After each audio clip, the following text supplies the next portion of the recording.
បាទសូមអរគុណសម្រាប់ជំនួសដែលមានសារៈសំខាន់ពាក់ព័ន្ធជាមួយនឹងបងប្អូនកីឡាករយើងដែលលេងកីឡាតាមប្រភេទនីមួយៗភាគច្រើនខ្ញុំឃើញបងប្អូនដែលគាត់ចេះកីឡាចូលចិត្តកីឡាប៉ុន្តែភាគច្រើននៅពេលដែលគាត់ចូលលេងគឺគាត់អាចបានកម្ដៅសិទ្ធិដុំឲ្យបានត្រឹមត្រូវហើយនៅពេលដែលគាត់លេងចប់គាត់អាចបានសម្រួលសិទ្ធិដុំឲ្យបានត្រឹមត្រូវទៅតាមលក្ខខណ្ឌរបស់កីឡាមួយៗទេបាទជាទូទៅសម្រាប់កីឡាករអាជីពឬកីឡាករដែលលេងសម្រាប់សុខភាពសូមព្យាយាមកម្ដៅសិទ្ធិដុំទៅតាមប្រភេទកីឡាមួយៗដែលយើងលេងយ៉ាងតិចឲ្យបាន15ទៅ20នាទីហើយសម្រាប់គុណសម្បត្តិសម្រាប់អ្នកដែលលេងកីឡានៅពេលយើង warm up គឺធ្វើឲ្យសាច់ដុំយើងសរសៃឈាមយើងដើរស្រួលទី2ទី3គឺខួរក្បាលរបស់យើងបានន័យថាឲ្យខួរក្បាលយើង ready សម្រាប់កីឡារបស់យើងហើយសម្រាប់កីឡាការពលាសាច់ដុំឬការសម្រួលសាច់ដុំក៏ធ្វើឲ្យសាច់ដុំរបស់យើងត្រឡប់មកសភាពដើមកាត់បន្ថយហៅថាមានសរសៃឈាមយើងវាអត់ស្ទះវាដើរស្រួលនៅពេលយើងខូដោនមកវិញពិតណាស់នៅពេលដែលយើងលេងកីឡានៅពេលយើងលេងហើយអត់បានខូដោនមកវិញឬហៅថា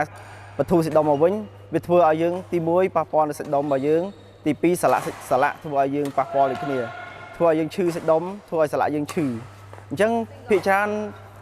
បងពូអ៊ំខ្លះគាត់ពេលលេងកីឡាគាត់តែងតែសួរថាតើពេលគាត់លេងកីឡាយូរហើយហេតុអីគាត់នៅតែឈឺសាច់ដុំហើយត្រឡប់មកវិញគឺគាត់ការ warm up ក៏អត់បាន warm up ហើយការ cool down ក៏គាត់អត់បាន cool down ហើយនេះជាមូលហេតុដែលធ្វើឲ្យគាត់ឈឺបញ្ហាទាំងអស់នេះជួបបញ្ហាទាំងអស់នេះបាទពិតណាស់នៅពេលដែលយើង warm up ឲ្យបានល្អវាធ្វើជំរុញឲ្យការលេងរបស់យើងបានល្អដូចគ្នាព្រោះថាសាច់ដុំយើងបានត្រៀមលក្ខណៈរួចរាល់សម្រាប់ការលេងហ្គេមរបស់យើងហើយអ្វីដែលសំខាន់ដូចខ្ញុំលើកឡើងខាងដើមអញ្ចឹងគឺធ្វើឲ្យខួរក្បាលយើងស្រស់ស្រាយបានន័យថាខួរក្បាលយើងបានឬក៏សាច់ដុំហ្នឹងបានបញ្ជូនអុកស៊ីហ្សែនទៅតាមសាច់ដុំមួយហើយអញ្ចឹងបានធ្វើឲ្យការលេងរបស់យើងគឺល្អសម្រាប់ពេលយើង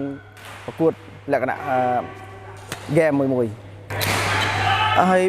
មួយវិញទៀតសម្រាប់បងដែលយល់ខុសអំពីការចូលលេងដែលបានwarm upធ្វើឲ្យវាប៉ះពាល់បញ្ហាផ្សេងៗដូចសាច់ដុំឬក៏សន្លាក់របស់គាត់ហ្នឹងអញ្ចឹងសំណូមពរនៅពេលដែលគាត់ចូលលេងកីឡាសូមឲ្យគាត់warm upឲ្យបាន